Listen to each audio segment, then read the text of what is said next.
Morning, colleagues on Executive Departments and Administration. I'm Senator John Reagan from Senate District 17, and I bring before you today Senate Bill 221 relative to the internal organization of the Department of Corrections. And we're fortunate to have the Commissioner and the Assistant Commissioner of Corrections with us today to explain the details.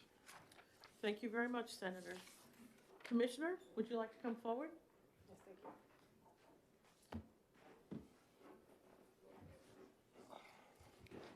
you. Madam Chair and honorable members of the committee, thank you for the opportunity to speak this morning. And for the record, Helen Hanks, the Commissioner of the New Hampshire Department of Corrections. The bill before you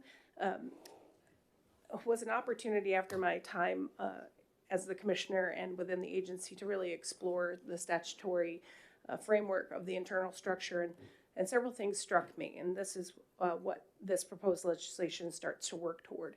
We had a position currently referred to as the Director of Security and Training, and that position was used in an a la carte model, and it struck me as an agency that has struggled with staffing and employee development and those issues, that we didn't have a standalone director whose full-time force and responsibility was to help us in that arena. And the way the structure is written now, that human resource administrator reports directly to the commissioner, and as you could imagine, it would be difficult for the commissioner, at any commissioner, just to focus on that one area.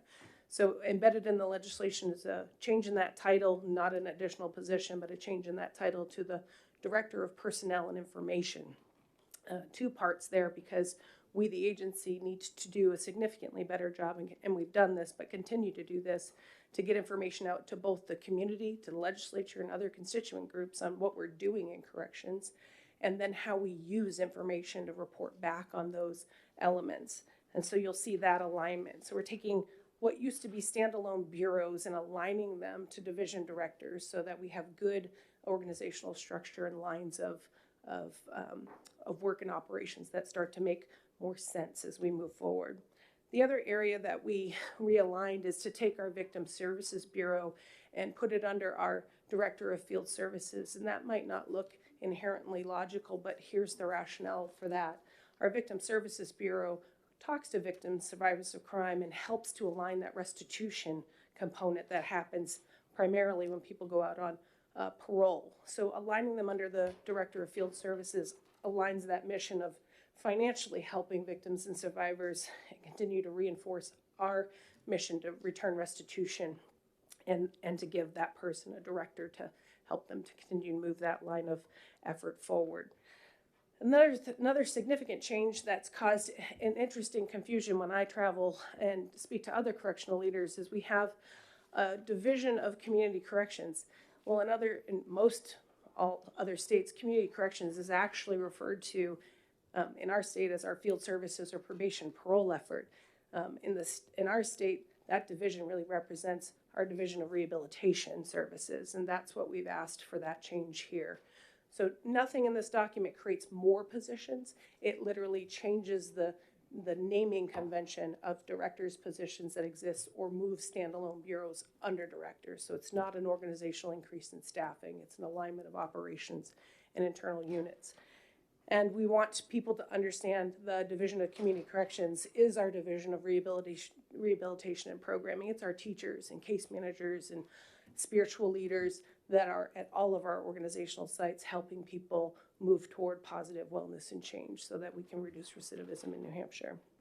I think that's a good high-level overview, and at this time I certainly take questions from the committee. Thank you very much for your testimony, Commissioner. Are there any questions from the committee? Senator Reagan? I was just curious if these positions are going to go to reclassification. I don't see a need for that to happen. I appreciate that question. Okay. Are there any further questions? Okay. Seeing none, thank you very much, Commissioner. Thank you.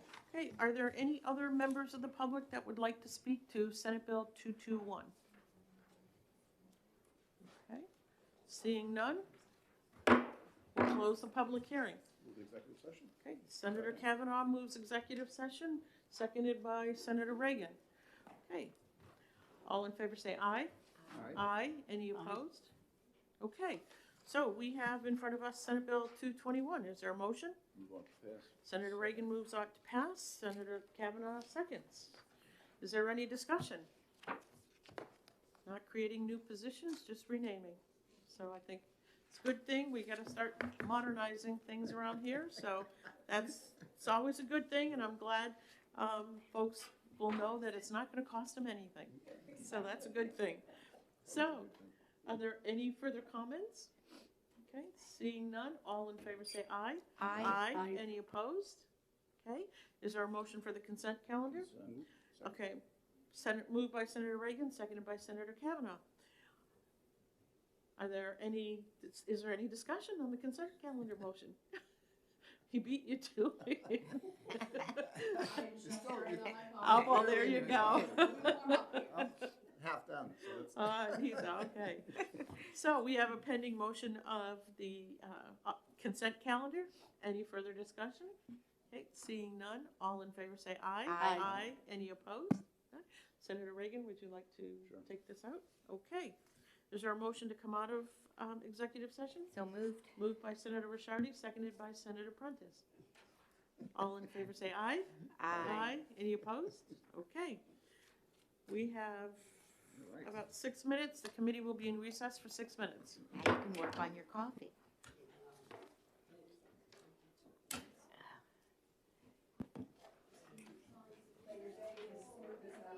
Yeah. Well, the rest of the week. Have a good day. Thank you for coming. This meeting here and then judiciary in the afternoon. I Oh, can do- guarantee do today? judiciary's not gonna be smooth. I looked over the sheet, the master sheet. I believe that our last public hearings are gonna be next week. Wow. And we have heard all of our bills.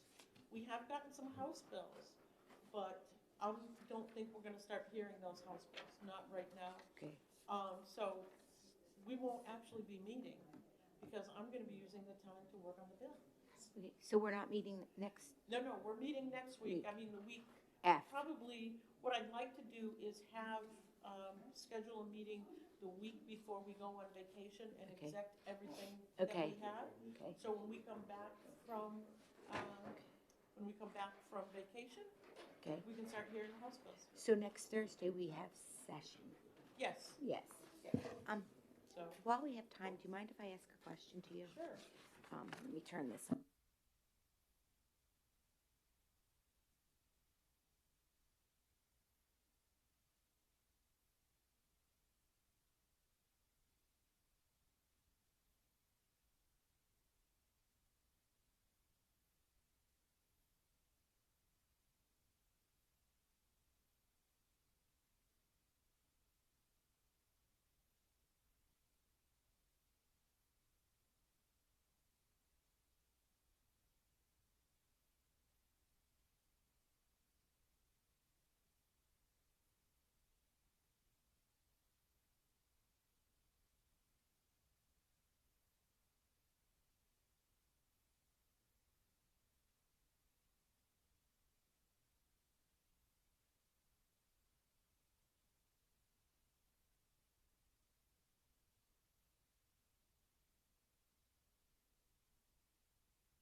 on Senate Bill 220 and recognize prime sponsor, Senator Sherman. Good morning, Senator. Good morning. Thank you, Madam Chair and committee members. For the record, my name is Senator Tom Sherman, District 24, 11 spectacular towns on the seacoast. And it's never too cold to visit and never too cold to surf. So come on down. SB 220, thank you, Madam Chair. This establishes a committee to study licensure of mental health professionals. We are all aware of the critical shortage of licensed mental health professionals in the state. While we have been challenged by mental health workforce issues prior to COVID, the pressure on our behavioral health and substance use disorder providers has increased dramatically during the pandemic. This is further compounded by the nationwide shortage of these clinicians, meaning we must compete with other states to try and attract these professionals to come to New Hampshire. This biennium, we've worked hard in a bipartisan way to ensure that we are all doing all we can to meet the mental health needs of Granite Staters, both in the adult and pediatric populations.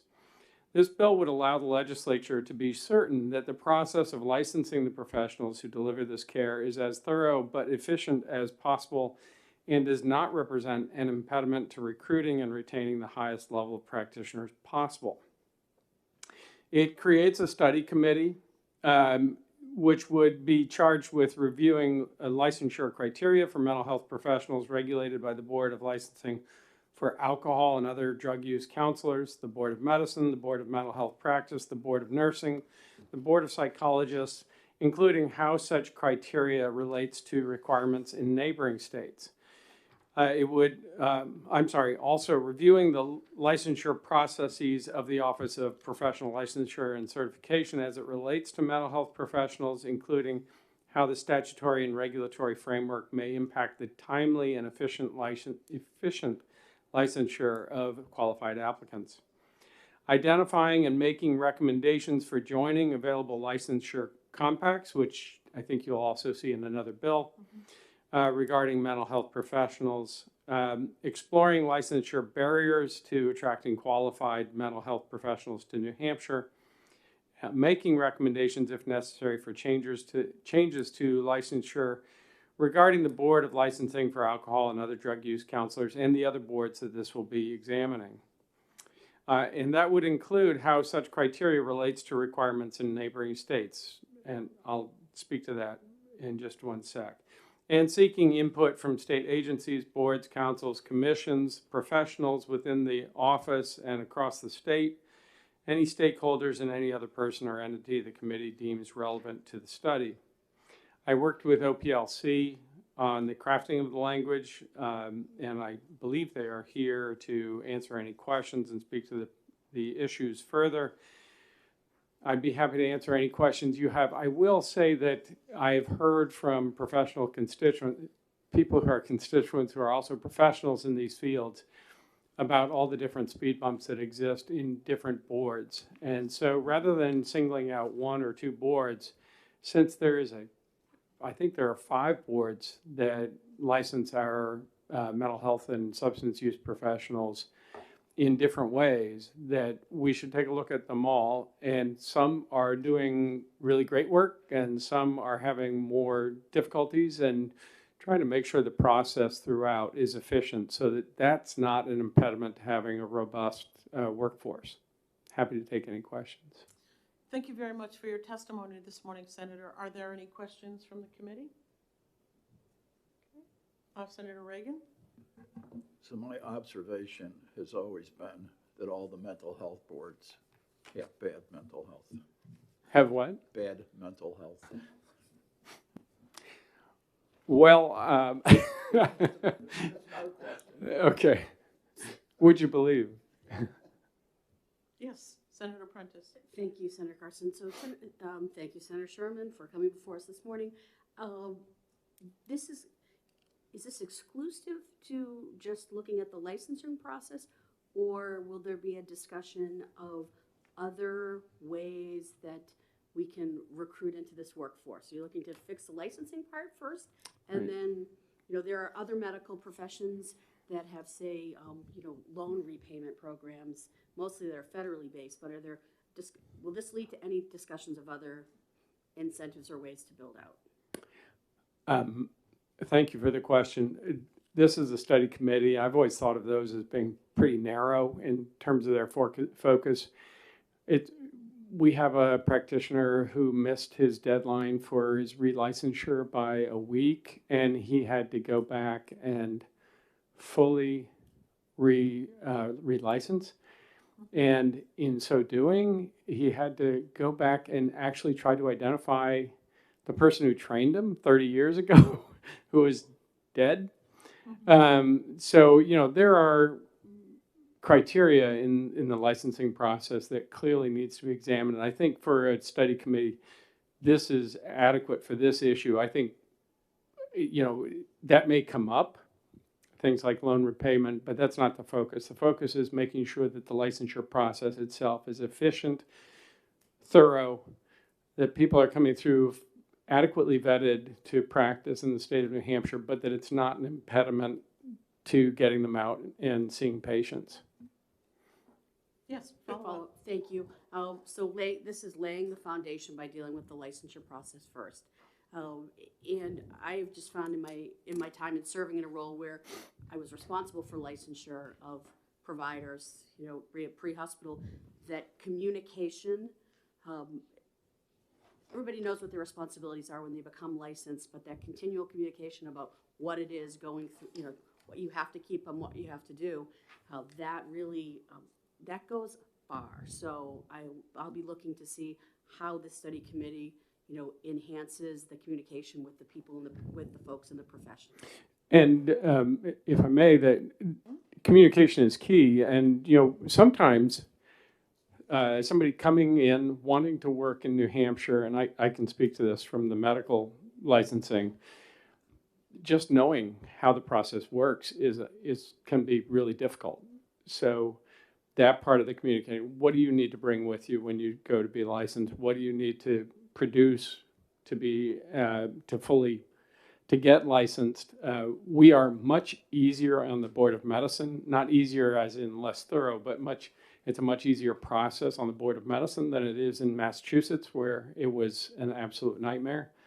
In my experience, we are similar to Maine in the boards of medicine, how the process is, but it varies really dramatically between boards. And so that's why Ms. Courtney was supportive of this, is to look at the boards, try to see where we can standardize process, try to see where we can really make sure, no matter what component of the behavioral health world you are entering, that the licensure process does not become the big speed bump.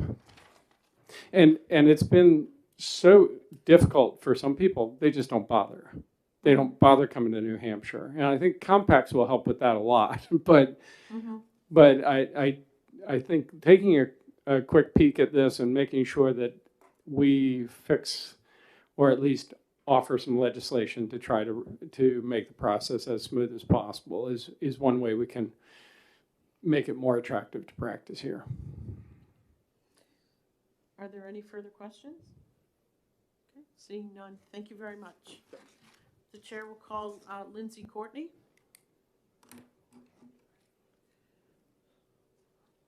Good morning, Ms. Courtney. Good morning, Madam Chair, members of the committee. For the record, Lindsay Courtney, Executive Director, Office of Professional Licensure and Certification. I'm here today in support of Senate Bill 220 to establish a committee to study licensure of mental health professionals. As Senator Sherman spoke earlier, there certainly is, as you all know, a workforce shortage in New Hampshire as it relates to behavioral health professionals. One of the more interesting things that came about as a result of COVID-19 was some data from our emergency licensing process. When we changed our licensing process to allow those in other states who have licenses that are in good standing to just come here, receive a license in 24 hours or less, what we observed and what the data shows is that 63% of psychologists who were active to practice last year were doing so only on an emergency license. 47% of marriage and family therapists, 44% of licensed clinical social workers, and 45% of mental health counselors. So we nearly doubled the amount of behavioral health providers by simply changing the licensure requirements. And what we also observed is that we only have had a handful of complaints out of the 22,000 emergency licenses. I think that the data suggests that maybe we have a licensure problem in the state, that maybe there are some barriers to workforce that we need to look at. As Senator Sherman mentioned, the boards do things completely differently. So one board will require somebody who's seeking to reinstate go back and get their list of supervisors and their internships and write essays. Another board will just allow you to pay the fee. I think it would be very helpful for the state to study the issue because I think it's certainly impacting our constituents. I don't think licensure is going to solve the workforce problem. I think obviously that is a bigger endeavor, but to the extent that we are excluding people or people are unwilling to apply to our state just because of the process, that obviously isn't meeting the needs of our constituents as well. So I fully support Senate Bill 220. I'm sure that there are a lot of things that would come out of that study committee that perhaps we haven't even thought of, ways to improve the process and provide better services for our state. Happy to take any questions. Thank you very much for your testimony, Director. Are there any questions from the committee? Senator Reagan. So the handful of complaints you got from the people we let in easily, what was the nature of? There was one that I know of off the top of my head that it was about a licensed nursing assistant who they were concerned didn't meet the qualifications. We were able to look into that.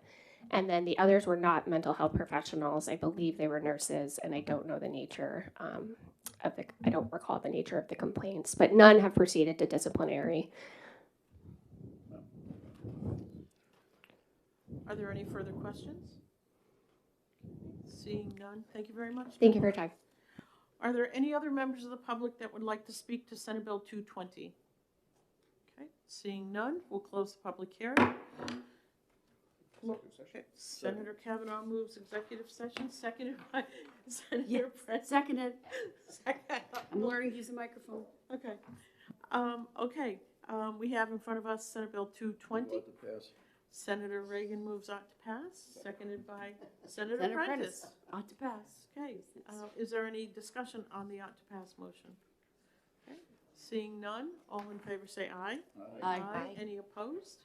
Is there a motion for Senator Reagan moves consent, seconded by Senator Kavanaugh? Is there any discussion on the consent motion? Okay, seeing none, all in favor say aye. Aye. Any opposed? Okay, Senator Prentice, would you like to do this one? Okay. Is there a motion to come out of executive session? Moved by Senator Kavanaugh. Is there a second? Second. Second by Senator Ricciardi. All in favor say aye. Aye. Any opposed? Okay. We're out of executive session. We've got about a minute before we take up the next bill.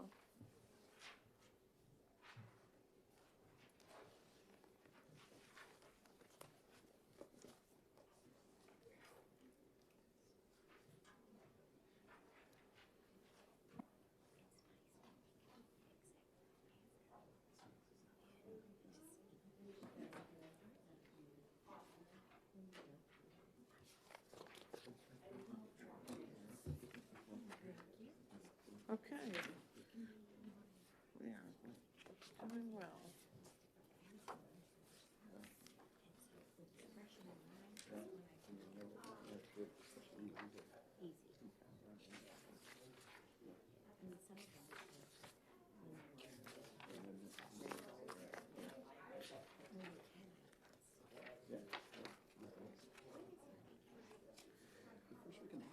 Yeah, it's the last week in February, which runs into the first week of March.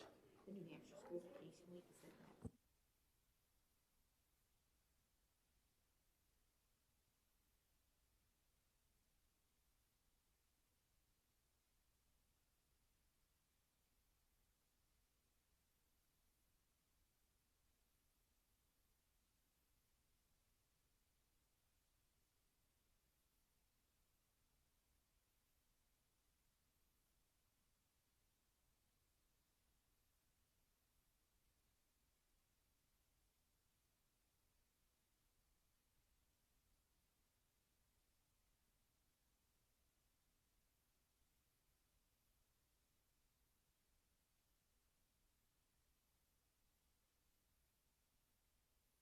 Are you all set, Chantal?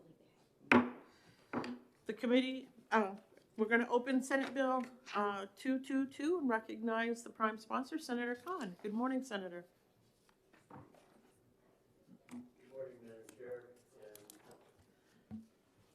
Good morning, Madam Chair and committee members. For the record, I am Jay Kahn, State Senator in District 12, in District 10. Sorry, woo, that's,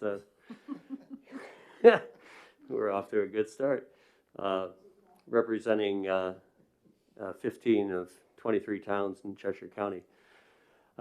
So back in room 103, Senator Reagan, haven't missed you much this week. Thank you. Meaning we've been together like in every committee meeting I'm in, Senator Reagan is there.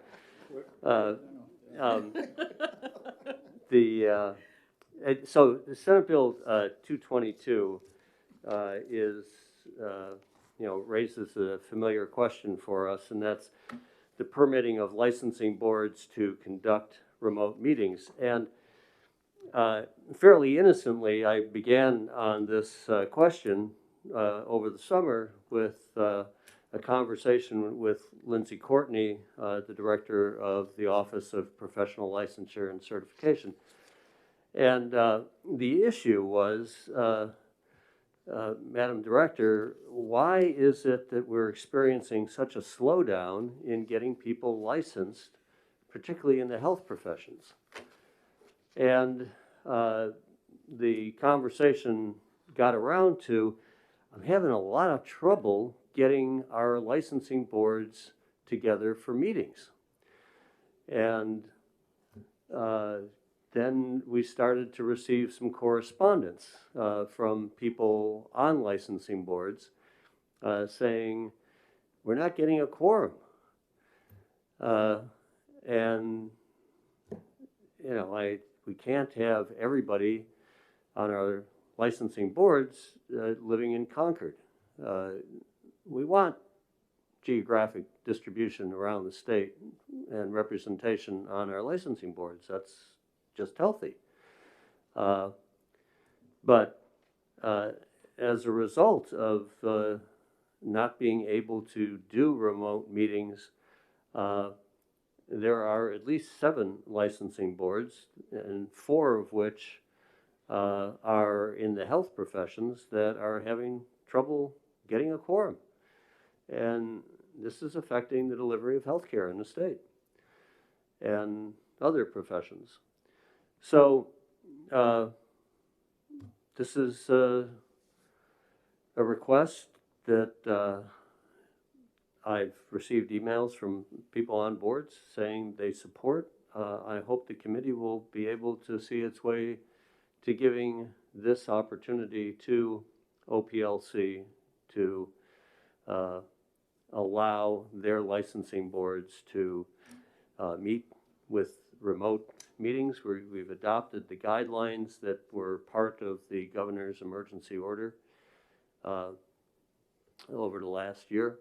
And hopefully you'll see this as an important means for assisting with the accelerating need for licensed professionals in the state. Thank you very much for your testimony, Senator. Are there any questions from the committee? I can't see anybody. Yeah, I can't see anybody. I need sunglasses. Okay. Senator, I have more of a comment. As you know, I also chair Senate Judiciary, and we had a series of bills yesterday afternoon dealing with this issue about allowing boards, not only our boards for our licensure, but all boards across the state, both municipal and state boards, to be able to conduct remote hearings. Would you have an objection if we interim studied this bill and take the subject of this and put it in with those bills? Because it's all, we need to have a uniform, standardized policy across the state, and I'd hate to create a policy for the boards that's going to be different for everyone else. I believe our own Senator Prentice is a sponsor. Yeah, of a couple of those bills. Which is, if So that's one way of approaching it. Another way of approaching it is to pass this, and when the other bill reaches a passing stage in the Senate, this gets tabled, and I mean, there are options down the road. I think I know there are a number of bills like this coming through the legislature, whether it's House or Senate, during the session. Obviously, leadership's going to figure out, is this going to be a onesie-twosie, or is it going to be a one generic? But personally, I'd like to see this come out of the committee because it would send a signal, and then what happens to it once it gets to the floor with other bills can be special ordered. We can look at all of them at the same time on the floor. Okay, I would just like to bring up the fact that because we're doing remote hearings, there are a lot of 91A issues, and that's why it's in judiciary.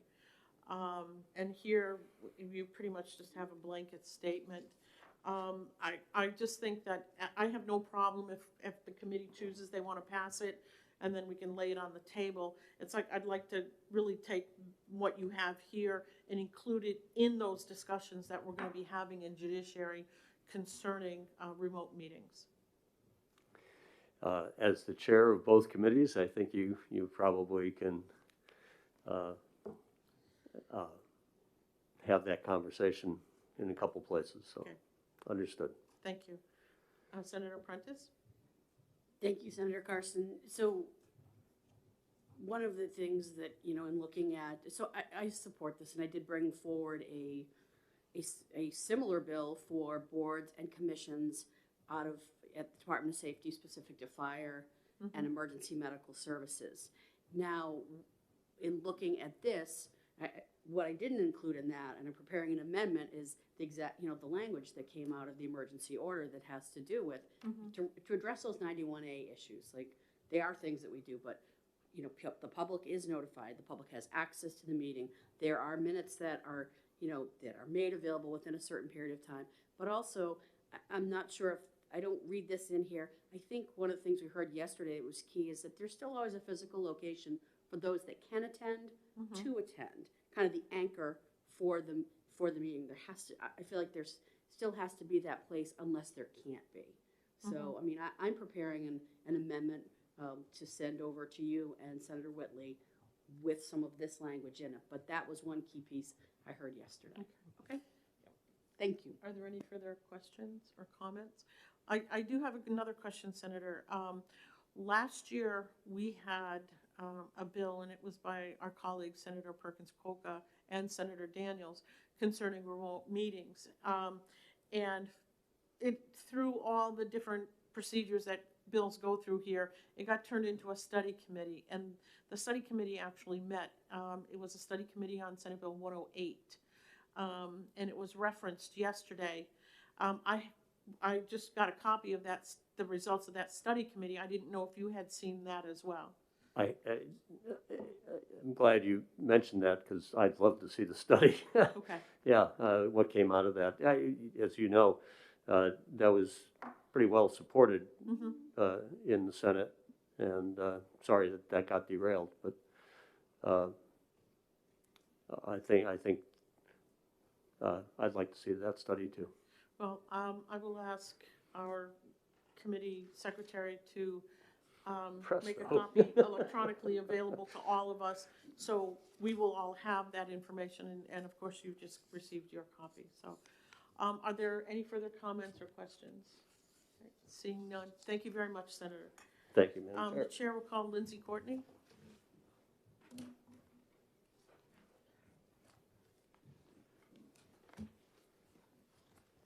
Morning. Lindsay Courtney, morning. Executive Director, Office of Professional Licensure and Certification. Thank you, Madam Chair and members of the committee.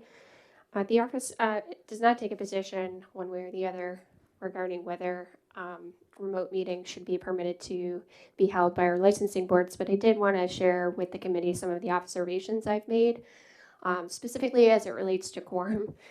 We have a number of boards right now that are either not meeting at all or not consistently meeting. A number of them are health boards, medical review subcommittee, recreational therapy, respiratory care, medical imaging. Psychology has certainly missed a meeting, speech language pathology. We also have court reporters that doesn't have a quorum.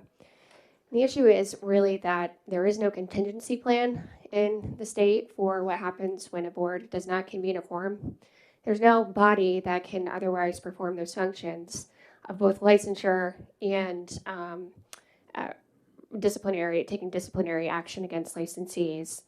So the result has been, at least for some of these boards, that we've been issuing licenses by automatically by operation of law under 541A29A without regard to whether or not the individuals are actually qualified, because we do not have the capacity to deny licensure. And also we have a number of cases that are just lingering because boards are not convening a quorum. I think there may be other mechanisms for us to resolve that problem. But I wanted to share those observations with you. I do know many of our licensing boards have had a hard time once they've had to come back into the meeting, particularly on the health side. We've struggled with quorum, and I know that many of them support the opportunity to conduct remote meetings. Happy to answer any questions. Okay, thank you very much for your testimony. Are there any questions? Senator Prentice. Thank you, Senator Carson. Good morning. Good morning. How are you? I'm doing well. How about yourself? I am well, thanks. So this is, the lack of quorums are holding up the ability to get folks, those who are coming to you for license is licensed in some cases. But for me, I'm more interested in any type of like pending complaints or disciplinary actions. So do we have anybody that's out there working because this hasn't been able to be addressed in some, in the delivery of a service to the public that shouldn't be, or potentially could have their license suspended or revoked, but is able to continue on right now because these boards aren't able to meet to review and do their job? Yes, we have several complaints that have not moved forward. We have cases that staff have recommended disciplinary action that we've not proceeded to hearing. I will say some of these boards just don't have a quorum, regardless of whether or not they can meet remotely or not meet remotely. Respiratory care is one of them. We're just struggling on another matter, just getting qualified people, I think, largely because it takes a lot of time out of the day of a healthcare practitioner, and employers can't devote that much time for them to leave, which is understandable given the state of things. But we just have people that are just scared to come in the building, and we cannot convene a physical quorum. Follow up. Mm-hmm. And remember, but if there is an immediate threat to public health under 541A, those licensees can be stopped, and they're entitled to a hearing within a certain, was it 10? I can't remember exactly. 10 days. Are those actions still moving forward, or are they just stopped until, well, if they're entitled by law, and so many periods? How are you managing the 541As that are the immediate threats to public health and public safety, considering this? So historically, and usually our emergency hearings come up with the Board of Nursing. We have a lot of emergencies. We do typically hold remote meetings for those because often they're done even in an hour of doing a cursory investigation. And that's permissible under 91A. What's not permissible is the 10-day hearing. That has to be held in person, or at least with a physical quorum present. So if we are not reasonably certain that we're going to be able to obtain a quorum, or in the alternative, get the individual to agree not to practice and waive the right to the 10-day hearing, then obviously we can't move forward with that. Okay. Follow up. One more. So, do you know of any cases that they wouldn't agree not to practice, they haven't been able to have a hearing under 10 days, and they're currently taking care of members of the public in some capacity? I'm not aware of any that meet the definition of an emergency revocation. We certainly have concerning actions, but none that I think warrants an ex parte, revocation of a license. Thank you. Are there any further questions? Just a quick question. Have you noticed a difference between attendance when we did have these remote hearings and meetings, when we were under the emergency order and now? Certainly, there was better attendance remotely. I'll say when we first moved to remote meetings, the boards were not happy about it because my perception is that people don't like change, of course. But by and large, we were able to administer the remote meetings successfully. We actually had great public participation on one Board of Cosmetology meeting. I think we had to buy a new license because we didn't have enough for 500 people. So I think we definitely had greater participation by the board members remotely, and I think particularly in the health side of things, because they were able to they didn't have to take a whole days off of work. Okay, thank you. Are there any further questions? Okay, seeing Thank none, you for your time. Thank you. Are there any other members of the public that would like to speak to Senate Bill 222? Okay, seeing none, we'll close the public hearing. What do you folks want to do? Do you want to exec this one? Move executive session. Okay, Senator Reagan moves executive session, seconded by Senator Kavanaugh. All in favor say aye. Aye. Any Aye. opposed? Okay. I'm about to pass. Yeah, Okay. to my motion.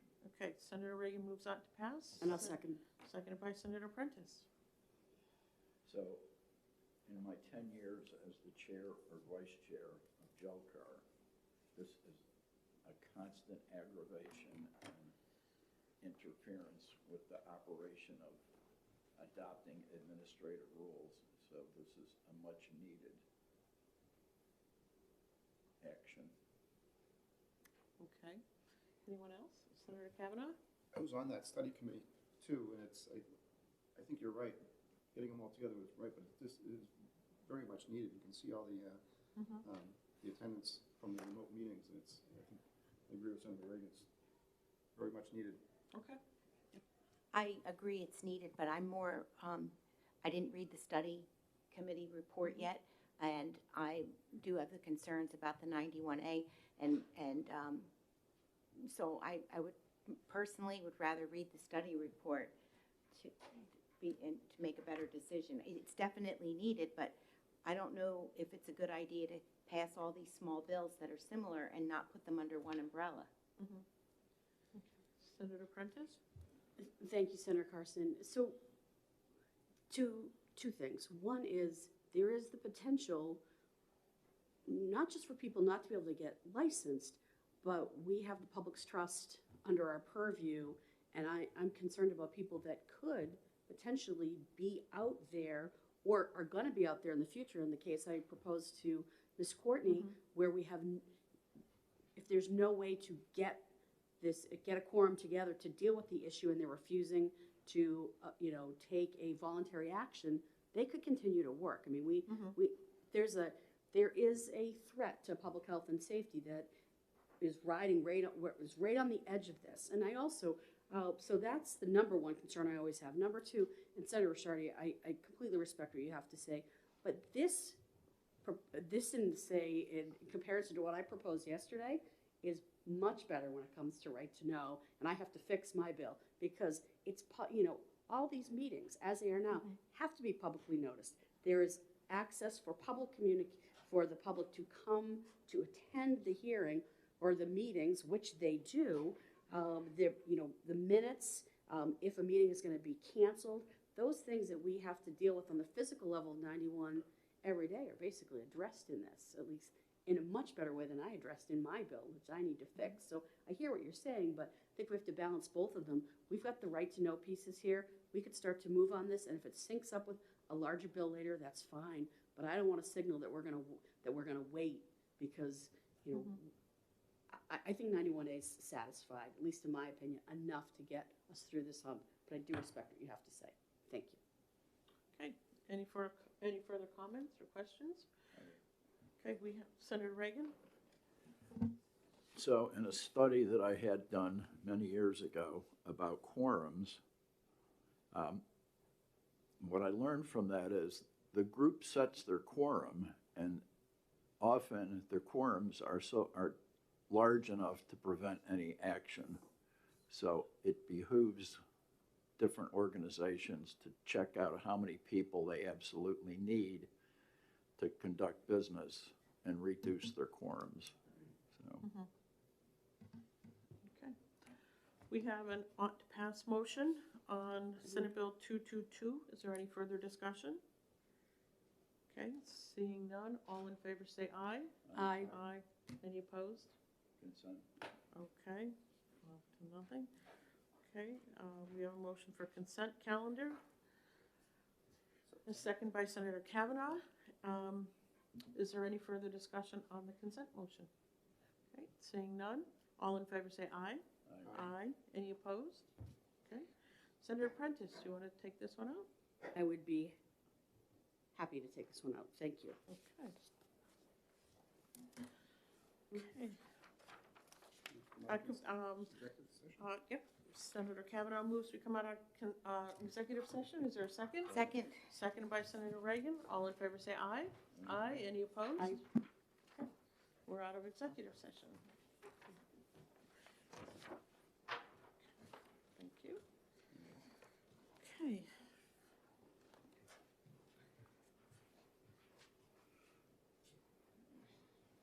When you're all set? You're all set? The chair will open the public hearing on Senate Bill 382 and recognize the prime sponsor, Senator Khan. Thank you, Madam Chair, and thank you to you and the clerk for the committee for putting these bills together and simplifying my day, my week, my introduction of several bills. So, for the record, Jay Khan, Senator District 10. The matter of telehealth, telemedicine, we have been, the legislature's made great strides here during the pandemic and, leading up to it. I think we saw this as a viable vehicle for delivery of healthcare throughout the state. I have the privilege of chairing the Telehealth Services Commission. It's got very broad participation. We've studied the uses of telehealth, and it's been an important vehicle for behavioral health, but it has also been a primary source for the delivery of health care as well. Primary care primarily, specialty care still evolving. During the pandemic, we had an emergency order that allowed for temporary licensure to be issued, and the number of temporary licenses in the state is 22,328. It's an astounding number. Imagine that, 22,000 plus emergency licenses, temporary licenses. That order ended on December 31st of 2021, and now relative to out-of-state. Sorry. When the temporary licensure emergency order expired on December 31 of 2021, it leaves us with the potential of losing those 22,000 plus temporarily licensed people from the delivery of health care in the state of New Hampshire. And we can't afford that. But in order to assure that the use of out-of-state healthcare professionals continues, this bill is being brought forward, Senate Bill 382. It's a small modification to existing statute in RSA 310 A1G, but it is important, and it does clarify that an out-of-state healthcare professional needs to be licensed by the appropriate board in the state of New Hampshire when they deliver that service to New Hampshire clients while perhaps doing it remotely from out of state. There's one exemption here, and just to save you the lookup on RSA 329.21.2, which provides for an exemption for physicians who are consulting with another physician. So that kind of consultancy is not requiring licensure in the state.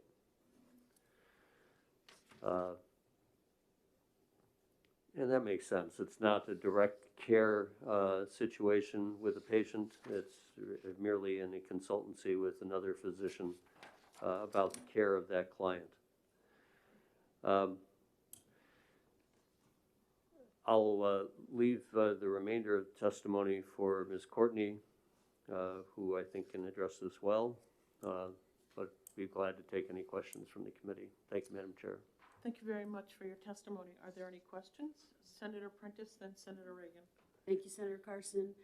Senator Khan, again, good to see you this morning. So two questions quickly. One is line 2, unless otherwise prescribed by statute.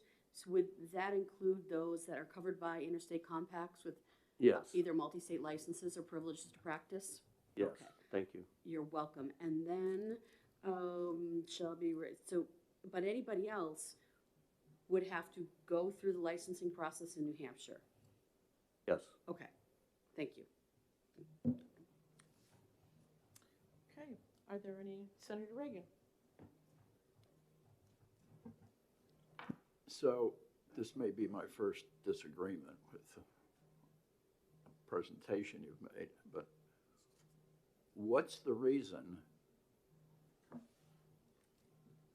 where the patient is located? I mean, it kind of eliminates the impetus for having anything in the first place.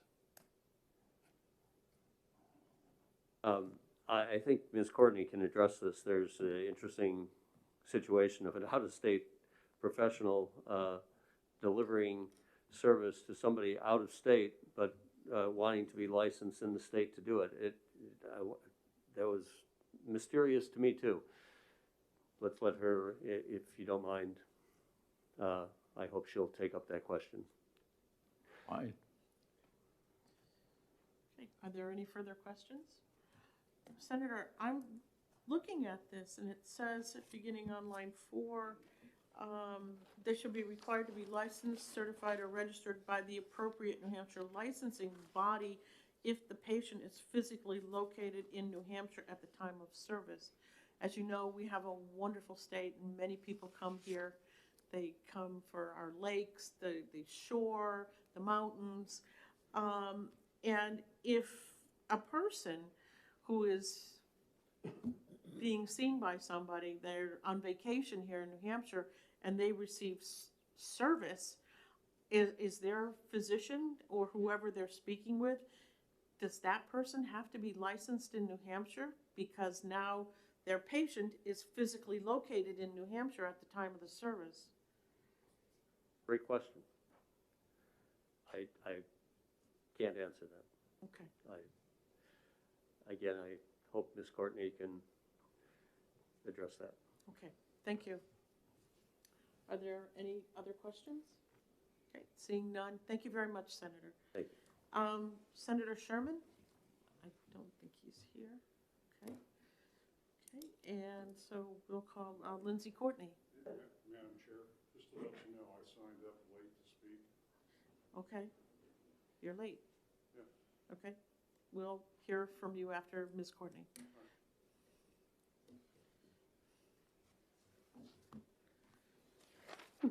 Lindsay Courtney, Executive Director, Office of Professional Licensure and Certification.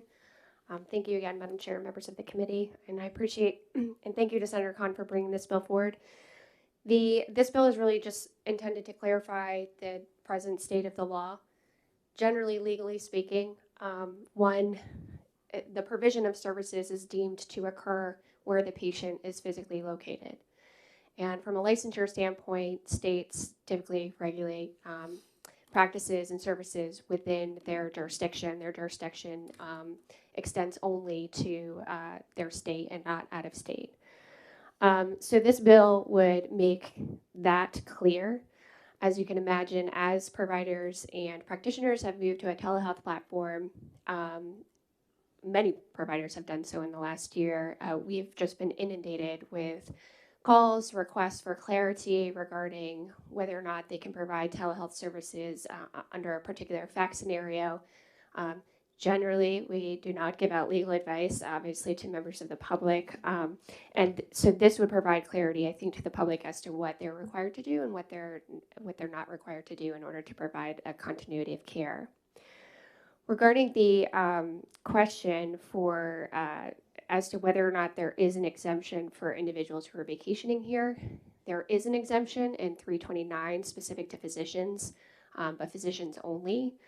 As it presently stands, regardless of whether or not the statute is in effect, if somebody other than seeking services from somebody other than a physician were to come here on vacation, that person, let's say they were engaged in telehealth with a mental health practitioner, the mental health practitioner would need a license. That's the present state of the law. It's just not explicit in the statute. And that is an issue that we saw with emergency licensing as college students moved home, as people relocated, people needed to get a license quickly. The flip side of this, though, is that we have a number of people who live in New Hampshire but had previously commuted out of state to Boston, to Maine, to Vermont. When they moved to a telehealth platform, the question arose, do they need a New Hampshire license if they're providing care to people physically located in another state?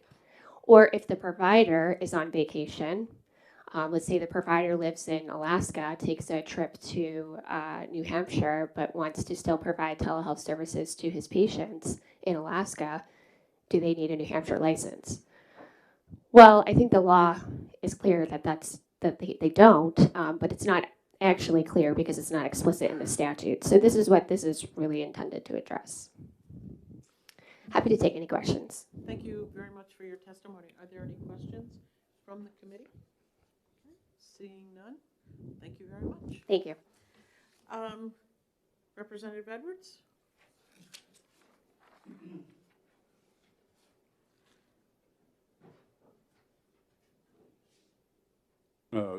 Thank you, Madam Chairman, for allowing me a minute to speak.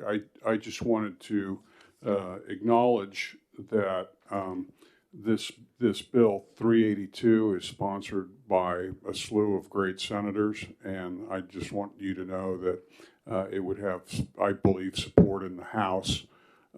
Maintaining licensure control at the state level, I think, is traditionally an important role of state government, not federal government, and I would hope that we could pass this. This seems very reasonable to your earlier question about a visitor in New Hampshire and what if they have medical needs.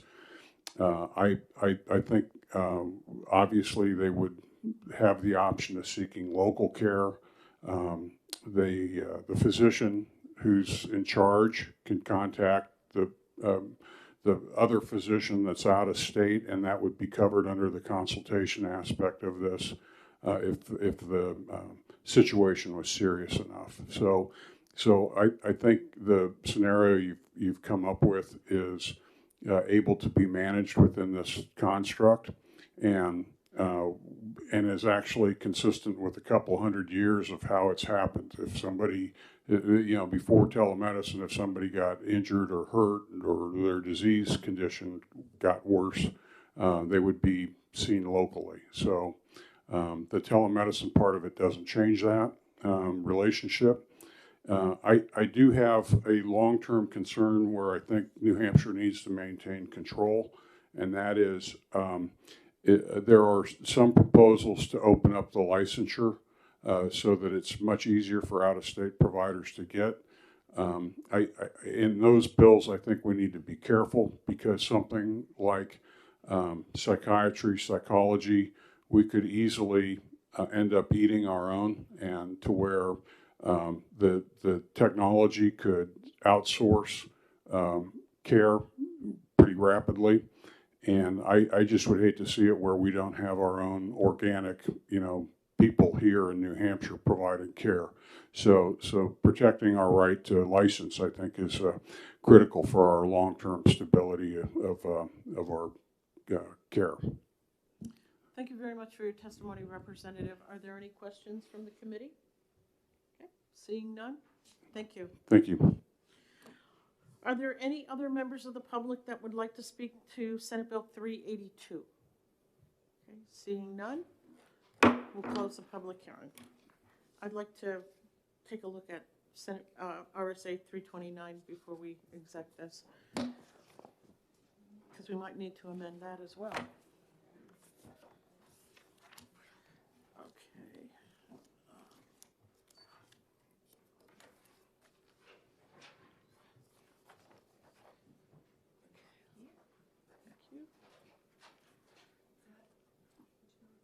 This is 382. We need 397. Okay.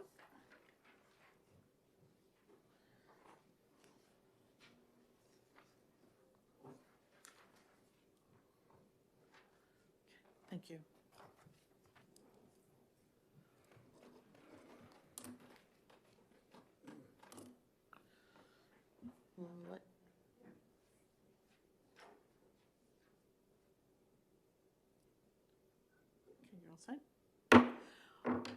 We're going to open Senate Bill 397 and recognize the prime sponsor, Senator Khan.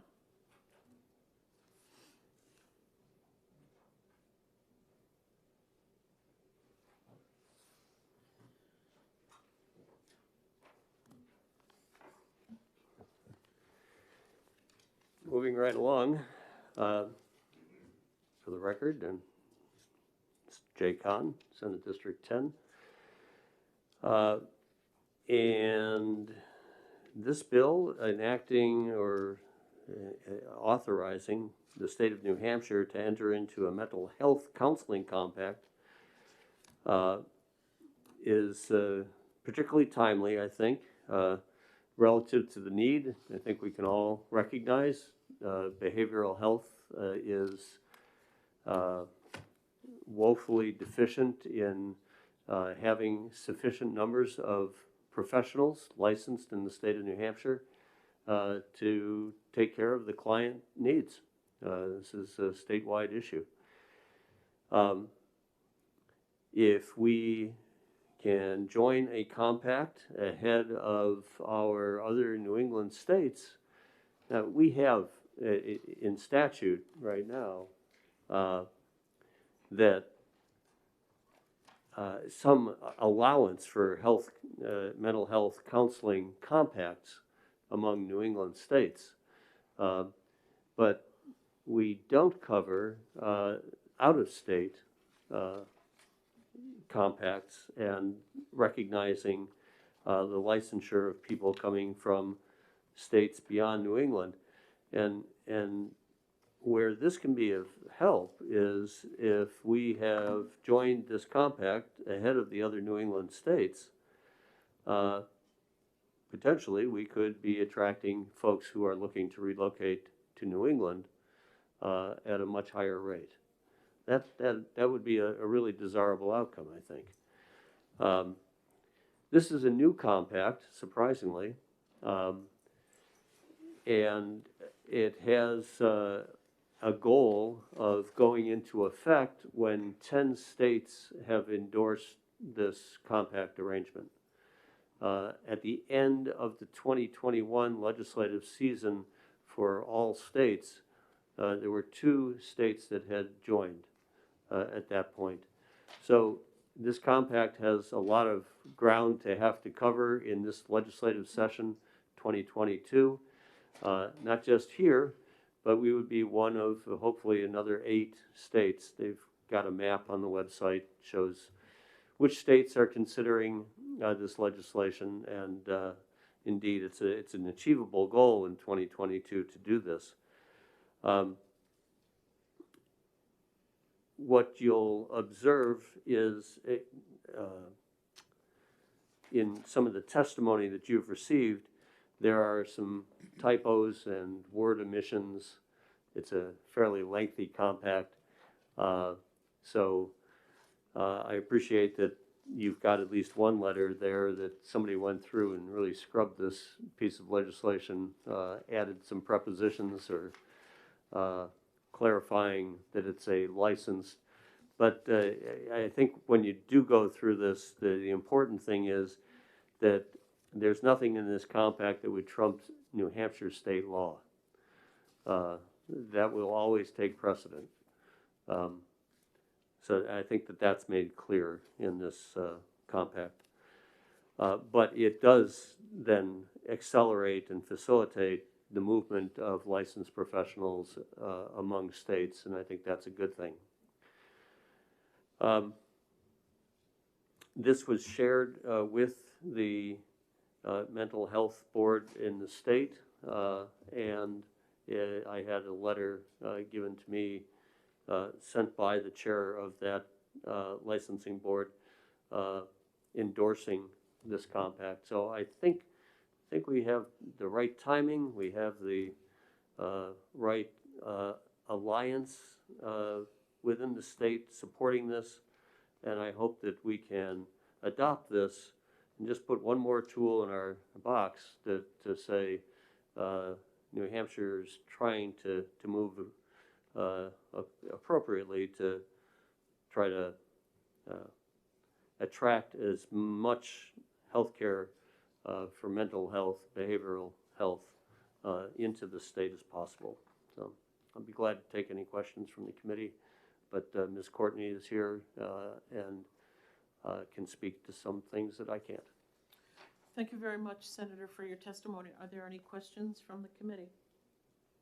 Okay. Seeing none, thank you very much. I probably should say I expect that you're going to have a hearing on an amendment to this Yes. bill. Mm-hmm. That I talked with you, Madam Chair, about that amendment. I think while it makes for a very lengthy bill, because these compacts are lengthy documents, if it's the wisdom of this committee that both of these are important to move together and won't derail this bill, then I have no disagreement with the amendment being added onto this 397. Thank you very much, Senator. Okay, thank you for your testimony. The chair will call Lindsay Courtney.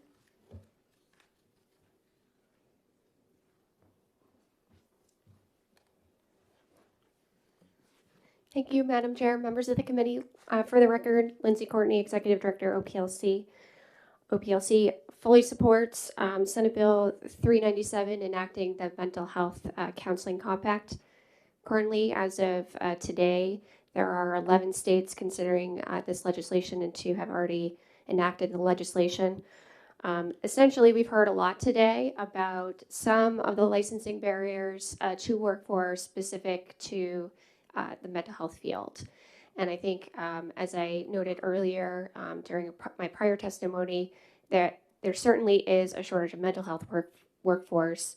The data suggests that simply through the emergency licensing process. So the Mental Health Counseling Compact would enable us to essentially have a vehicle for members who are qualified under the compact to come into New Hampshire under privilege to practice without going through the hoops of the additional licensing process in New Hampshire.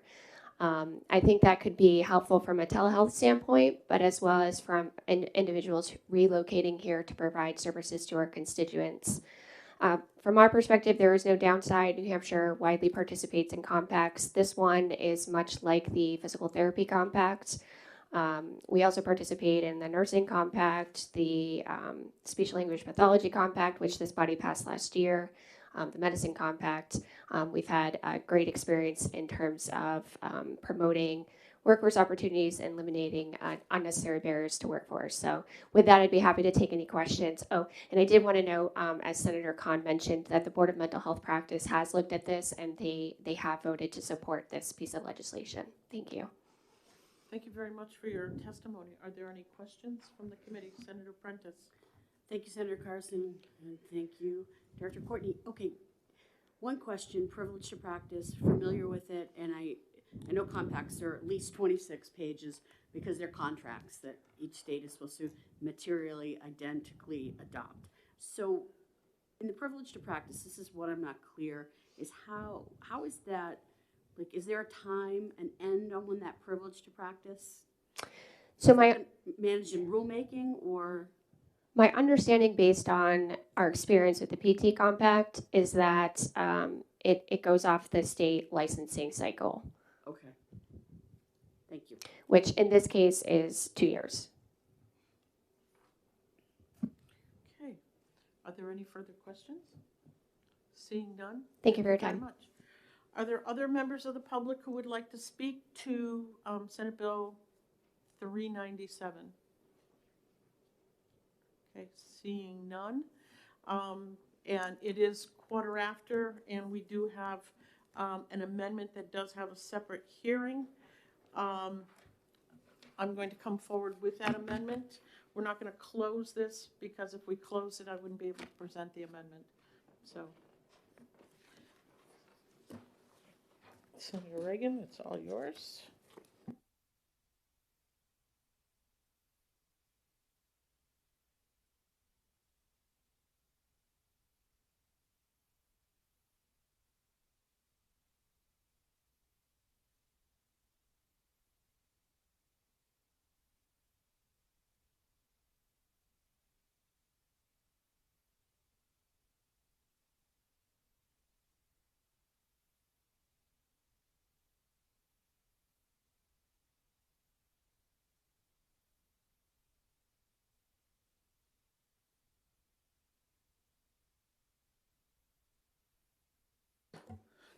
Good morning. For the record, my name is Sharon Carson, and I have the pleasure of representing Senate District 14, comprising the towns of Londonderry, Hudson, and Auburn. And I'm presenting to you amendment number 0172S as an amendment to Senate Bill 397. I'd like to begin by thanking Senator Khan for most graciously allowing me to do this. Because I do feel that it is important that we bring this forward. Just as some background to this amendment, this amendment was originally Senate Bill 698 and 699 that were filed in 2020. I had filed one version, and then Senator John Morgan had filed the same. We had the same version of the language. Both were requests of the Department of Health and Human Services. The version that I sponsored was voted on by the Senate and passed, and it was laid on the table. The Senate at the time decided to move forward with Senator Morgan's version. Then we went into lockdown, and the bill essentially died. So it was in conversations that this issue was brought up again, basically because of the really the most important issue of Harmony Montgomery and the fact that she was placed out of a court in Massachusetts and there was no communication with the state of New Hampshire. And we remembered this particular compact about the placement of children. And I felt that it was important that we bring it forward again at this time to see if we could enter into this compact. I have handed you out a document which are the highlights of the proposed contract provisions, but there's also some points that I'd like to make. It says bill, but this amendment replaces the current compact language in 170-A and adopts new compact language, replacing language that's been in place since 1965 with minor revisions. The compact will become effective only after 35 states have adopted the new compact. And I think it's important to realize that if we get into this, we will be one of the 35 states and we will have a seat at the table, which I think is extremely important. The Interstate Compact for the Placement of Children sets the framework for working with other states when a New Hampshire child is placed out of state or another state seeks to place a child in New Hampshire. The current administrative processes, which are written into the current compact, are outdated, causing delays in ICPC placements and are in need of modernization. The language of the compact lays the foundation for states to act uniformly in processing interstate placements. The new ICPC provides a strong legal framework that will require member states to comply and cooperate with the provisions of the compact. The adoption of this amendment will assist DCYF in supporting the placement of children in the best possible setting to meet each child's needs. And I'd like to finish and conclude with the fact that Director Ribson from DCYF is here to provide additional information. So I'd like to thank you all again for entertaining this amendment. I think this is the time to bring this forward. And again, I would like to thank Senator Khan for allowing me to use his bill as a vehicle to bring this to the legislature. Thank you.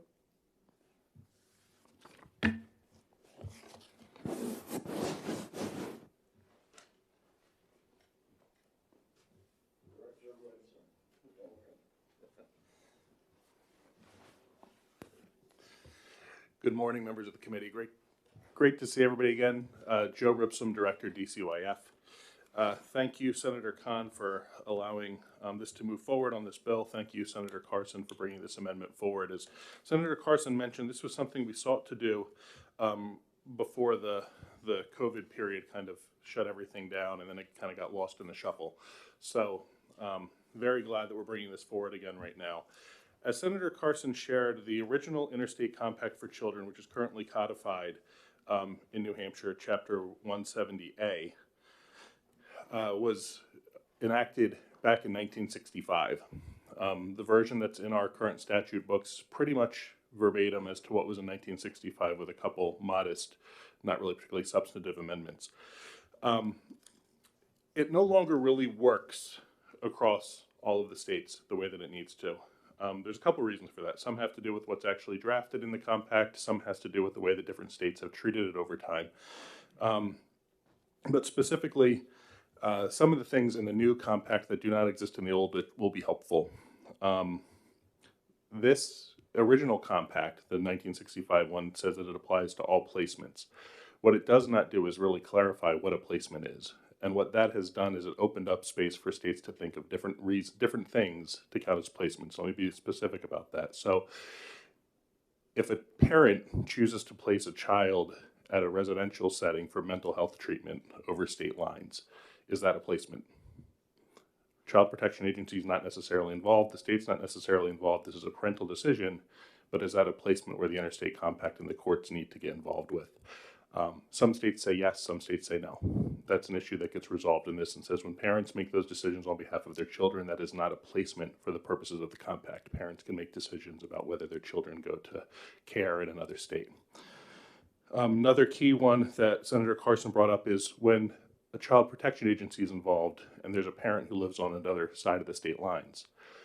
The current Interstate Compact is silent to that issue. Some states have interpreted it to mean that, yes, it applies when parents are placed across state lines. Other states have interpreted that to mean, no, it does not apply when parents are placed across state lines.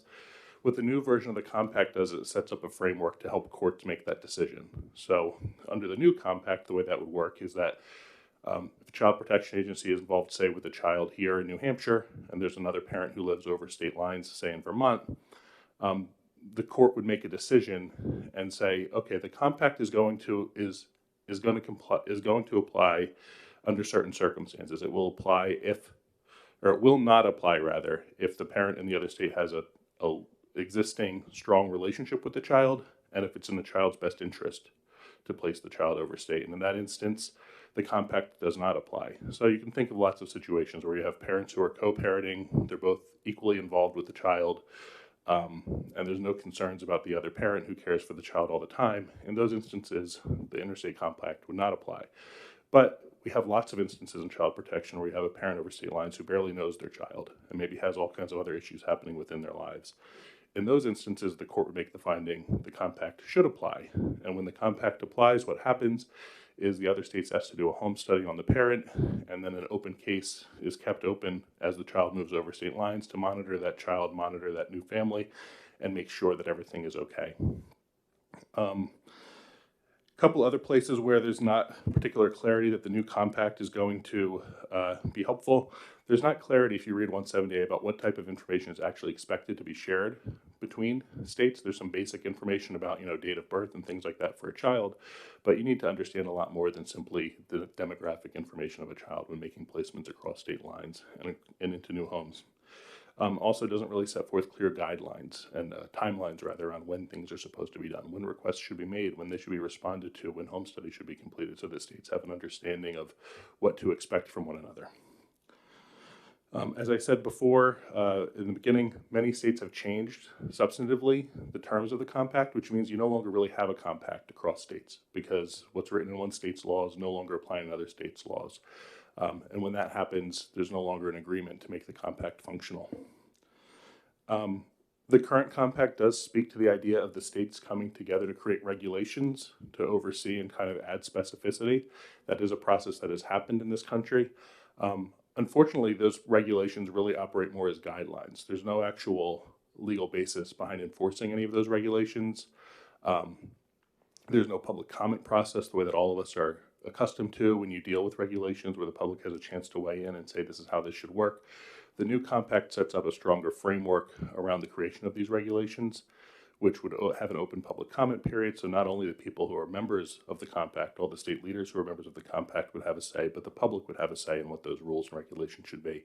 And then it sets forth some means for enforcement and dispute resolution if states aren't abiding by those. Right now, since they really operate as guidelines, there's absolutely no way for one state to actually enforce or even elevate a concern or a dispute to somebody to help resolve those issues. So states just kind of get left in this place where if there's not agreement between the two parties, there's no way to resolve that issue, and whoever takes whatever position just kind of can lock in that place. And I think those key changes are going to make a big difference in the way states are able to work back and forth together. The other thing I would say here is just that this compact does require 35 states before it becomes into effect. At this point, I think it's only around 15 states have actually passed the compact. So there's still more work to do nationally to get this across the finish line. That being said, I think it's important for us to do this now. One, for the reason that Senator Carson said, the first 35 states are going to be at the table to draft those regulations that spell out the details of how this process works. And two, there's a bit of a national movement around this issue right now, and there's obviously some more attention publicly to this issue right now based on the cases Senator Carson spoke about. And I'd ask not only that we pass this, but I think it would be a good thing for us to think about bringing to our partner states as well, right? Certainly I can do that through my levers, but legislative groups have national legislative groups that work together, right? I'd suggest it would be helpful for New Hampshire to kind of be at the lead in bringing this issue to other states that haven't yet through those national forums. Similar with the National Governors Association, and something that I've mentioned in conversations with Governor Sununu recently around the potential to use those avenues to bring some more attention and pressure to get this ICPC passed nationally so we actually have a framework that works for our kids and families. And with that, I'm happy to take questions. Thank you very much for your testimony, Director Ribson. Are there any questions from the committee? Senator Reagan and Senator Kavanaugh. So where are we with Vermont? With Vermont on children from Vermont being placed in. Oh, well, children actually get placed in this state all the time from all of our neighboring states. It happens constantly. Vermont's one of the states that's also pushing to get this ICPC passed. We also have the issue, I don't know if that's what you're alluding to, with the contract with Vermont around kids placed at SYSC. I'm not sure if that was what you're going to talking about. Yeah. So, yeah, the way it works right now is the way it works with every other state, where we have a compact administrator here, they have a compact administrator there, and we speak across, compact administrators to try to resolve issues and move things forward. But I think some of these same issues show up where there's not clarity in when we should be asking for home studies and not clarity as to what type of information needs to come in order for us to conduct those home studies, and not clarity around timelines for producing those things. Senator Kavanaugh. Thank you, Madam Chair, and thank you, Director. My question is this, why are we waiting for the 35 number, I guess? And it's if we're going to be proactive and aggressive to get to this, at least get New Hampshire and surrounding states in New England or even further. And it just worries me that we want to do this because of this. It's overdue, and if we're waiting for other states that are putting this on the back burner, it worries me. I'd like to, I don't know what we would do with that, and more of a statement than a question to you, I guess, is this, I'd like to get moving on it right away if we could. Yeah, I mean, the Interstate Compact, the way that it's designed, because it's supposed to be national, the idea is that you have to have a supermajority of states willing to join it in order to make it into effect. I think you raise an interesting question as to whether a subset, like New England states, for example, could come to some type of agreement, whether that be through a process. Some states, when I was in New Jersey, did some work with New York City to create what's called a border agreement, so you could update some of those processes across state lines. That might be something worth exploring with our neighboring states or with New England in general, as a way to at least start addressing some of these concerns, knowing that, it's likely to be a little while before 35 states pass the full compact. Senator Prentice. Thank you, Senator Carson. Thank you very much. I just want to comment or provide Senator Kavanaugh with, actually all of us with just a thought on this from the regional perspective, which wasn't where I was going to start this. The Port Authority. We hear about the Port Authority in New York and New Jersey. That's an interstate compact. It is a regional compact. You have national compacts and there are regional ones, but they're based, they use the same framework. So, that would be worth, a conversation as an interim step. It's still, if you're going to go for regional one, you have to get your neighboring states to the table early on and get this past their legislatures, and everybody has to agree in. So there's one thing. But the second thing, for clarity, and I think I already understand this, but the current compact is in place. This is the updating language, and so these two the current one will continue to work until you get this supermajority of states to join on, and then it will eclipse this one. And these folks either have to join this or leave the compact process altogether, correct? Yes. Yeah, there's language in this document so that when the 35th state enacts it, the Commissioner of the Department of Health and Human Services has to send notice to OLS to notify them that the triggering event has occurred and that the new compact will replace the existing compact. Yes, those states that do not join will be, outside of that process at this point. In a lot of ways, that might not feel a whole lot different than it does to a lot of states right now, given how the current compact isn't really working. But yes, that's absolutely right. Follow up. Just a comment. This is actually a natural evolution of compacts. We did this with nursing. There was a nursing compact, and it had its flaws, and over time, they fixed it, and then they brought it back, and New Hampshire passed it probably 3 years ago, the new compact. So this is not unusual, but I do think that the timing is unique and important. There's a regional possibility it should be looked into, but earlier we can get on board is really important to be at the table. Thank you. Thank you. Are there any further questions or comments? Okay. Seeing none, thank you very much, Director. Great. Thank you, everybody. Okay, are there any other members of the public that would like to speak to the amendment to Senate Bill 397? Okay. Seeing none, I'm going to close the public hearing on Senate Bill 397. What do you folks want to do? Do you want? Second. Okay, so we move to executive session. All in favor say aye. Aye. Any opposed? Okay, is there a motion? We're going to take up the bill itself. Is there a motion on the bill? Move out to pass. Senator Reagan moves on to pass, seconded by Senator Kavanaugh. Okay, so at this point, I'm going to present the amendment, and let me get the amendment number again. 0172S, Move out to pass. Okay, Senator Reagan moves out to pass, seconded by Senator Kavanaugh. Is there any discussion on the amendment? Okay, seeing none, all in favor say aye. Aye. Aye. Any opposed? Okay. Now we will take up the vote on the ought to pass motion on Move out to pass as 397 amended. as amended. Moved by Senator Reagan, seconded by Senator Prentice. Is there any discussion on Senate Bill 397 as amended? Okay. Seeing none, all in favor say aye. Aye. Any opposed? Okay, and I will take this one out. I don't want it to go into consent. Okay, thank you very much. Seeing that it is, what time is it? 10:36. Chantal, you let me know when we're ready for the next one.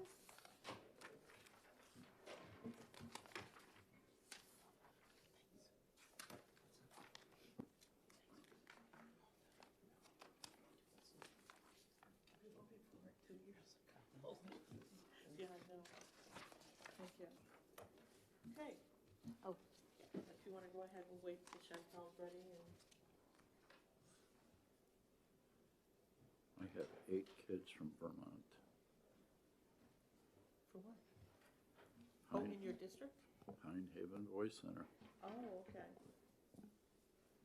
Wow. You all,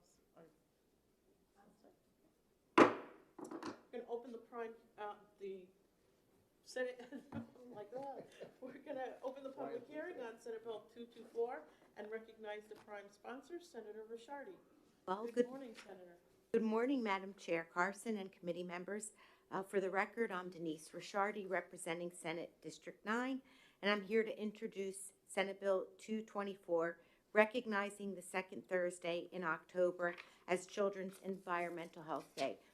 So a little background, long before I ever was entertaining being in the Senate, 4 years ago, I wrote a proclamation, and Governor Sununu has signed it each and every year to honor children's health. So I wanted to take it a step further and get it on the calendar, if you will. So the aim of Children's Environmental Health Day is to raise awareness about the importance of clean air and water, safe food and consumer products, and healthy environments for children's health and their development. Children's Environmental Health Day is observed on the second Thursday in October as a means to celebrate the progress of the children's environmental health movement and create a strong work of child health advocates. Children's Environmental Health Day is a national effort that is supported by individuals, nonprofit organizations, and government agencies. Children's Environmental Health Day encourages individuals and nonprofit organizations to raise awareness and understanding of children's environmental health issues, to seek improved protections for children, and to perform acts of sustainability and environmental health and wellness. Together we can safeguard the health, safety, and well-being of our most precious resource, our children. And with that, Madam Chair, I will take any questions that you and the committee may have. Thank you very much for your testimony, Senator. Are there any questions? Seeing none, thank you very much. Thank you.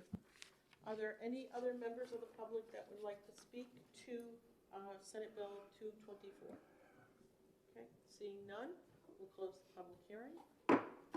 Move executive session. Okay, Senator Reagan moves executive session. Second. Seconded by Senator Prentice. Move out to pass. Senator Reagan moves out to pass, seconded by Senator Kavanaugh. Is there any discussion on the ought to pass motion? Okay, seeing none, all in favor say aye. Aye. Any opposed? Okay. Consent. Senator Reagan moves consent. Is there a second? Second. Senator Prentice. Okay. Is there any discussion on the consent calendar motion? Okay. Seeing none, all in favor say aye. Aye. Any opposed? No? Okay. Senator Ricciardi, would you like to take this out? Yes, I would. Thank you. Okay. So, can I get a motion to come out of executive session? Moved by Senator Kavanaugh, seconded by Senator Prentice. All in favor say aye. Aye. Aye. Any opposed? Okay. What I'd like to do is to put the committee in recess until 11:15 when we come back, and we can talk about executing some of the bills that we have, but I'd just give everybody a little break. Thank you. We'll be back. Okay, yeah, no. You need coffee, okay.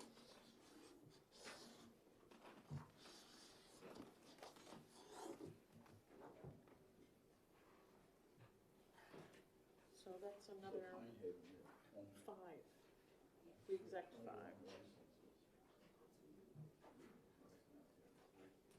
Oh, excuse me. I'll go get some water. Now I don't have to get. It's done.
Do you want to hum? Do you want to be? I'm sorry.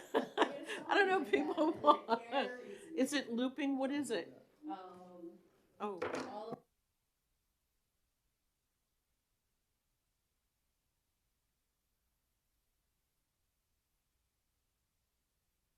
Okay, You see that one, John? the committee will come out of recess. Can I get a motion to go into executive session? Moved by Senator Reagan, seconded by Senator Kavanaugh. Okay, we have, first of all, I want to thank all of you. We've done an amazing amount of work in a very short period of time with all the public hearings, and we should be done with all of our public hearings next week.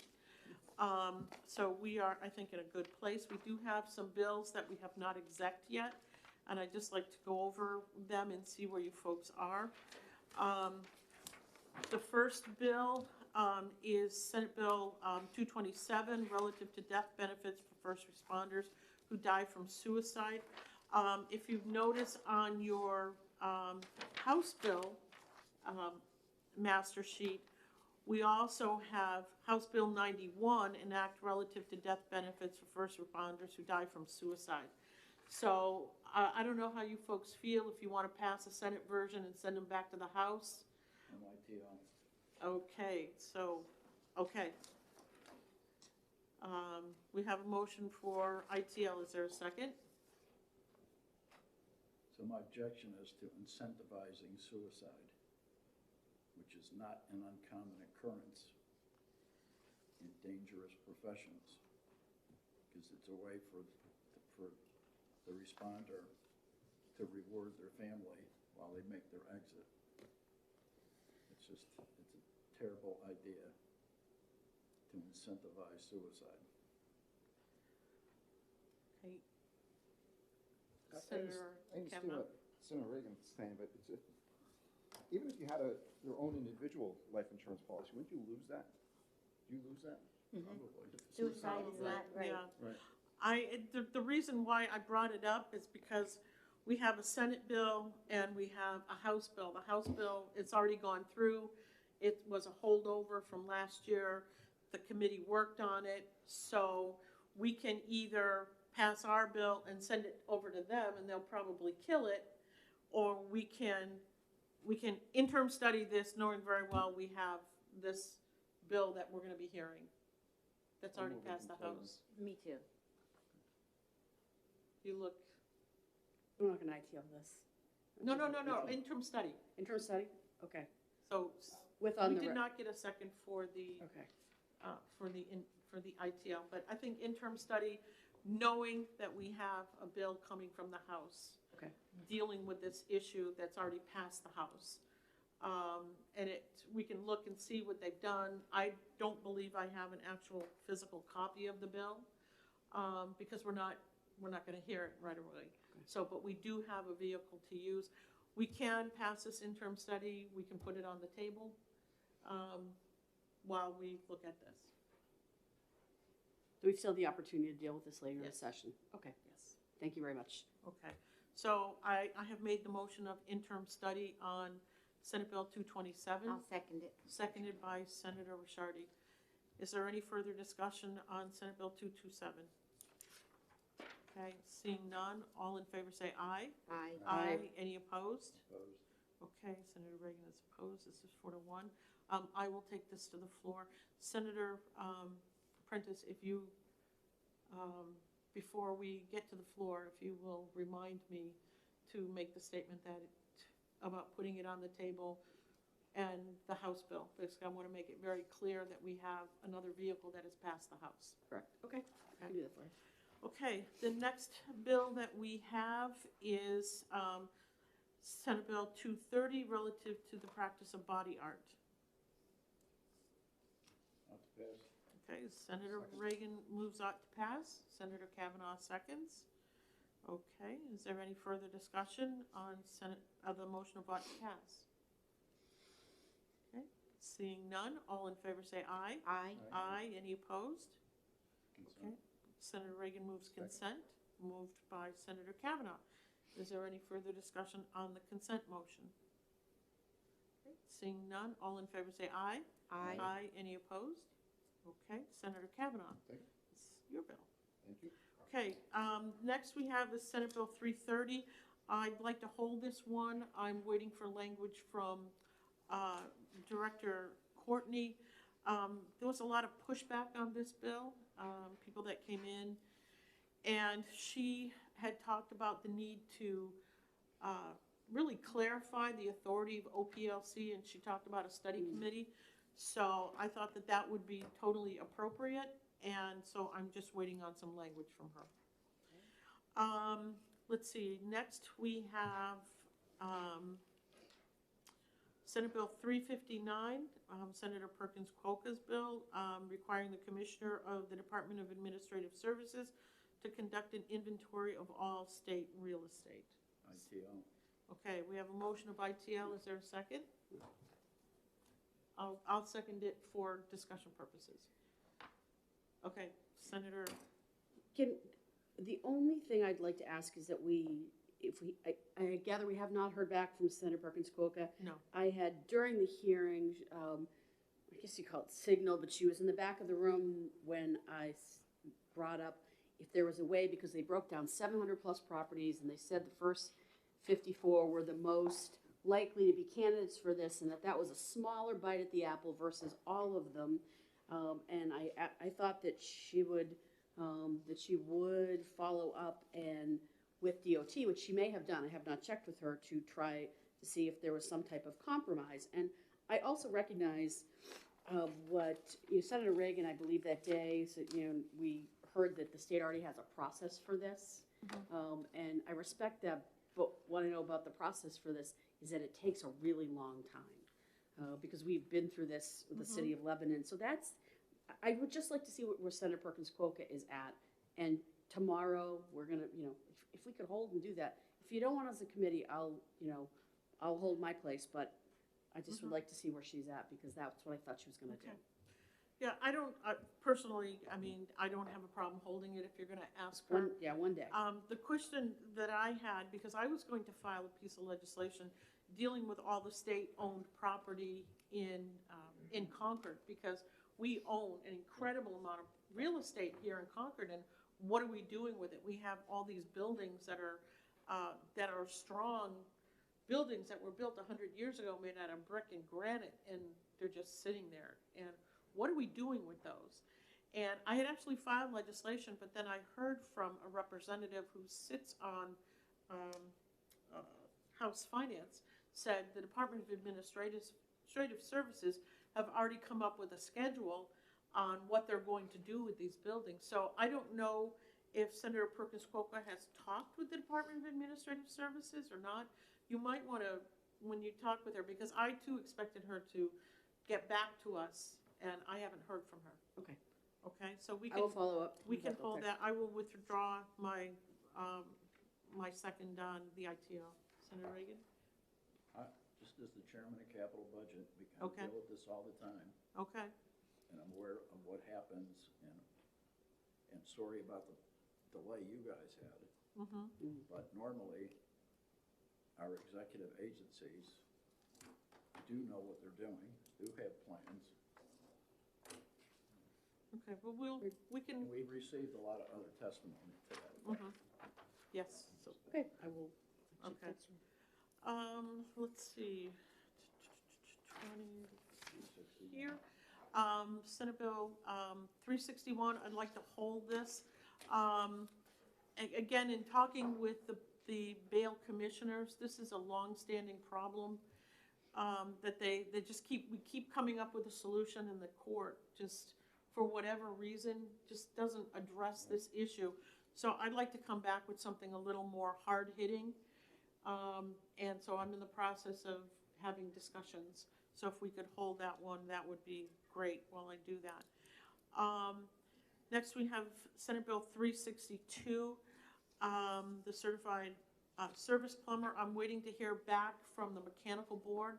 They said that they were meeting in February to discuss this, that they did have, they had language to bring through rules, but there's been a disconnect between them and OPLC. So let's give them a chance to work it out through through their rules rather than through statute. So I'd just like to hold that one. Senate Bill 363, I'd like to hold that one as well. There's just some work that needs to get done. Next we have 383. This is another one to hold. I have some meetings on Friday concerning this language. 382 today, Yeah, we did that one. That was 382. We did 382. do we vote on that one? Yeah, 5 to Yep, 0. we did. Oh, Consent. sorry, I missed it. Okay. I did Yeah, too. that's okay. Did you break? 398. I'm not sure what's going on with that one. If we can hold off until tomorrow so I can take a look at it. Next month. Pardon? It's not due till next month. The hearing's next. Yeah. Oh, I have it you're thinking circled. about the No other wonder one. I had nothing on it. Let's see. Senate Bill 411, we're gonna hold that one as well. Let's see, that's tomorrow. Senate Bill 434, we're gonna hold that one because I'm waiting to hear back from Marty Carlin. Senate Bill 438, we'll hold that one because Senator Sherman is working on that one. And for Senate Bill 443, I'm waiting to hear back from the state building code. They did have their meeting, and so I'm just waiting to hear back from them. So that's what we have. We do have some House bills. We have House Bill 84. This is declaring May 21st as Oni Judge Day and naming the new terminal at Portsmouth International Airport at Pease in her honor. We have House Bill 91FN, an act relative to death benefits for first responders who die from suicide. House Bill 275, an act relative to the governor's power to initiate a state of emergency and various emergency powers. House Bill 457, an act relative to the meetings of the Legislative Youth Advisory Council. And House Bill 536, an act relative to death benefits for public work employees killed in the line of duty and relative to workers' compensation offsets for certain retirement system benefits. So that's what we've gotten for House bills so far. I think we're in pretty good shape. We'll revisit some of these tomorrow. We're meeting again tomorrow, and hopefully we'll be able to exec some more. So is there anything else to come before the committee? Okay, seeing none, is there a motion to come out of executive session? Moved by Senator Kavanaugh, seconded by Senator Prentice. All in favor say aye. Aye. Aye. Any opposed? Okay. Thank you all. Thank you. Nice work.